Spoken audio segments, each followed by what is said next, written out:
Last chance. Last chance for love. This is my last chance for romance tonight. Sorry about that, guys, but whenever I think of the title of this movie that I'm about to review, I think of Donna Summer's Last Dance song. So apologies, but it had to be done. It had to be done, guys. I know I overdo it sometimes. Onward with the review, though. This review is about Venom, The Last Dance. And before I continue with this review, I apologize to you all out there watching this review that I brought this movie review to you guys kind of late. I know this movie's been out for about 3 weeks or so, but I've been away and I explained it in my last review, my last Red One review, that I've kind of been away a while on vacation. So my apologies to you guys. Without further ado, here we are again reviewing Venom: The Last Dance. So this movie starts with this evil, godlike being. He is basically the creator of all the symbiotes on Venom's planet. And over time, the symbionts kind of gather together to trap this godlike evil being, and they succeed. So now this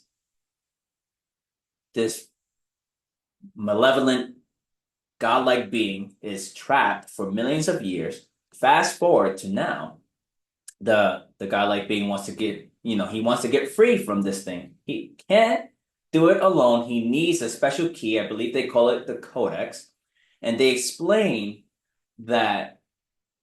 believe they explain that the Codex is formed when the symbiote's host dies, and then the symbiote merges with the host in order to revive it.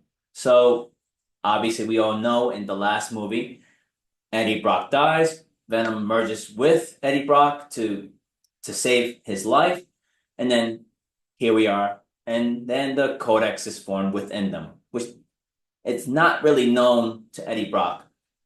But back to the evil godlike being, he sends his monstrous looking creatures through like a dark Doctor Strange portal, I call it. And you see this thing going towards Earth. Back on Earth, Eddie Brock and Venom, they're at the bar, which is the post-credit scene to Spider-Man No Way Home, I believe. And it's the same scene here where, in the beginning of the third rendition of the Venom movie, where he's talking to the bartender and the bartender's talking to him, and all of a sudden you see them disappear.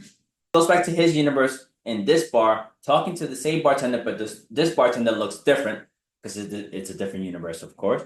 And then he leaves because he knows he's on the run from the law because they believe that he killed this man purposely, but it was by accident, I want to say. I don't recall. You guys can correct me if I'm wrong in the comments, but I don't recall exactly what happened in the second movie.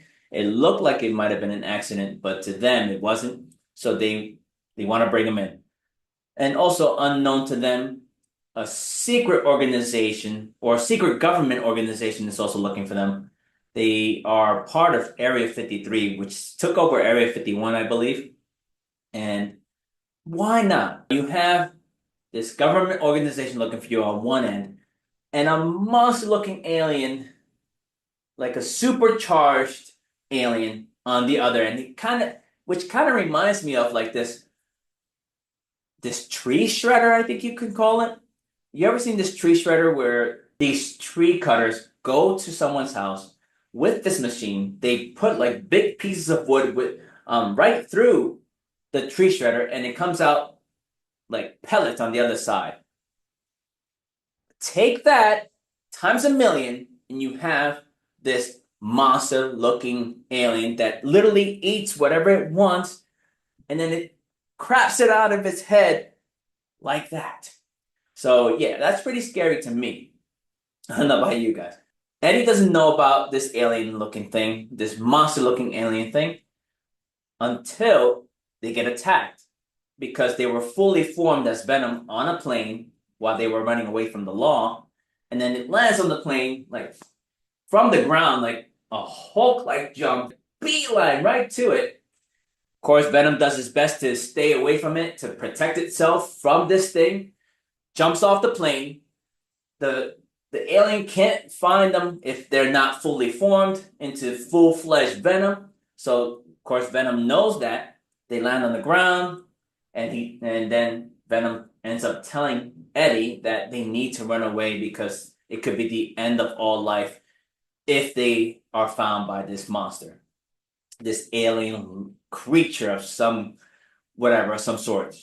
And so they're running away. They run into this family who has like a Scooby Doo looking van thing. It's a hippie family, so of course they accept them, and they are driving towards Vegas, and they get dropped off in the nearest hotel.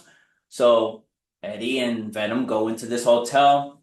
They find their friend, and they go up to the suite where I guess she gets comped for this suite, or she gets compensation for this suite because she's been like gambling for like a long, long time. She has enough money in order to get like a really nice room. They go all the way to the top. They talk with each other, and then Venom wants to dance with her. Of course, Eddie Brock is telling him not to because they become if they become Venom fully, they are a homing beacon for this creature that is looking for them.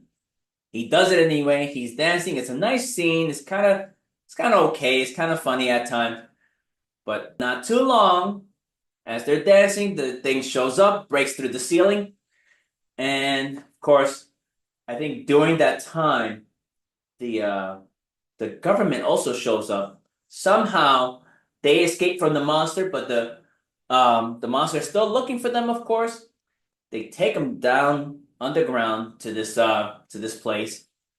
So Eddie Brock gets separated from Venom, and then of course Venom is in this capsule along with his other brothers and sisters that've been captured for a while, and now they have Venom. So now that he's separated from Eddie Brock is susceptible to normal human injuries, and I think he does get injured to the point where he needs to merge again inside this place. And then I think that's how this creature finds them. So they get attacked by the creature. In order to defend themselves and all the people there, the other symbiotes get freed. They get latched onto their new host. Venom goes back to Eddie Brock. They fight this thing. This is now towards the end of the movie, of course. They keep finding this thing above ground now. And then I think other creatures show up, I want to say. Maybe two or three others. I'm not really entirely sure. Towards the end of this battle that they have, Eddie realizes that the only way to save the people is to sacrifice himself. And of course, Venom knocks him out because he's going to sacrifice himself in order to save him as well. Because they've been friends for about a year. They've only been together, and I thought it was a lot longer. It felt like they were there for at least 5 years together, but it's only a year. Nevertheless, they've become friends throughout this journey. Venom cares for Eddie, so he sacrifices himself to save Eddie and everyone else by attaching himself to all these monster-looking aliens. He brings them to this really huge-looking, I don't know, this platform that can dispense acid onto them. And then one of the I forget his who he is, but I believe he's one of the higher generals that sacrifices himself with grenades in order to ignite the acid and really blow them into smithereens, and they do. But before that, it was a little touching because you see Venom protecting Eddie, talking to him, saying to him that you should live your life. Don't worry about me. You deserve a normal life, and that's what I'm giving to you. So here we are now. He says his goodbyes, his farewells. Kind of a sad moment. It was a good ride. Good ride. So he's no longer around because he exploded into a million pieces. Venom is no more. Here we are now. I kind of really enjoyed this movie. Not more than the first one, but better than the second one. So I give it a 2 one-man thumbs up. You guys may like it. I I say it's a first time watch. That's for sure. Second time watch, maybe. It depends how I feel. We'll see. I say go watch it. Maybe you might like it more than I have. You never know. Hopefully you guys enjoy it. As usual, leave a comment, like and subscribe, and I'll see you guys later. Last chance for love.